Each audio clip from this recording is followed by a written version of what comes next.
قومی نظریے کی بنیاد پر علیحدہ وطن کے لیے جدوجہد شروع کر دی تھی۔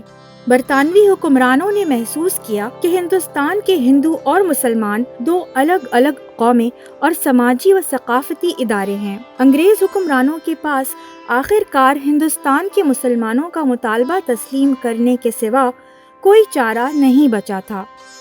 3 جون سن 1947 کو ہندوستان کے governor general lord Mountbatten نے بر صغیر کے تمام رہنماؤں کی کانفرنس بلائی اور انہیں اقتدار کی منتقلی کے لیے اپنی حکومت کے منصوبے سے آگاہ کیا۔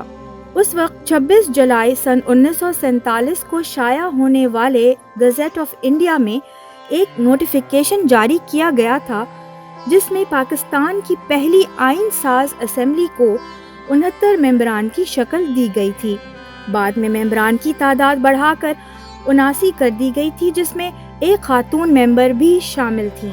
پاکستان کی ریاست سن 1947 کے آزادی ایکٹ کے تحت بنائی گئی تھی۔ اس ایکٹ میں موجودہ دستور ساز اسمبلیوں کو مقننہ یعنی لیجسلیچرز بنا دیا۔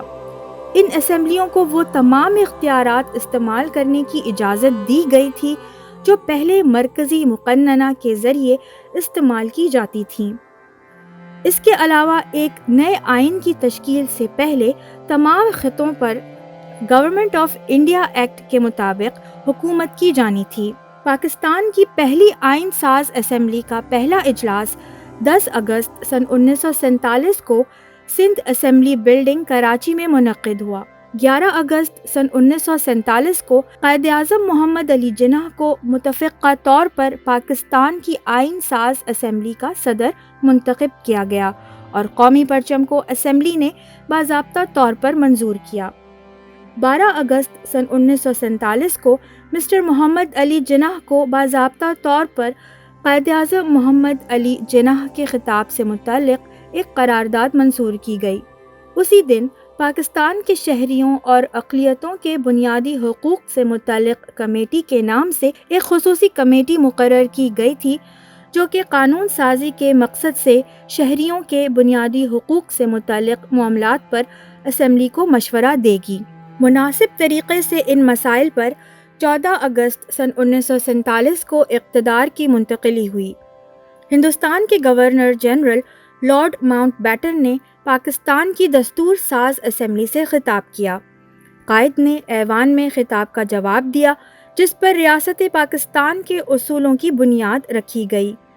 15 اگست سن 1947 کو قائد اعظم نے پاکستان کے پہلے گورنر جنرل کی حیثیت سے حلف اٹھایا۔